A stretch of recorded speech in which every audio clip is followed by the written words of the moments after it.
Hello everyone, welcome back to my channel. আমি অমৃতা। এই মঙ্গলবারের আগের মঙ্গলবার দিদিদের বাড়িতে বিপত্তারিণী পুজো হয়েছিল। তো এবছর আর উপোস থাকিনি।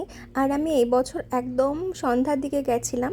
মা তো সকালেই চলে গেছিলো। আমি যাওয়া মাত্রই মা আমাকে তেল, সিঁদুর আর যে বিপত্তারিণীর সুতোটা থাকে সেটা পরিয়ে দিল। তারপর খেলাম ঠাকুরের ভোগ, পোলাও। আর আগে আমাদের বাড়িতে বিপত্তারিণী পুজো হতো, মানে বছর হয়েছিল। আর এরকম কোনো কনসেপ্ট আছে নাকি সবার বাড়িতে সব পুজো হয় না, মানে না। তো তারপর বন্ধ করা হয়েছিল। আর এটা হচ্ছে তার পরের দিন দিদিদের বাড়িতে ইনভাইট ছিল।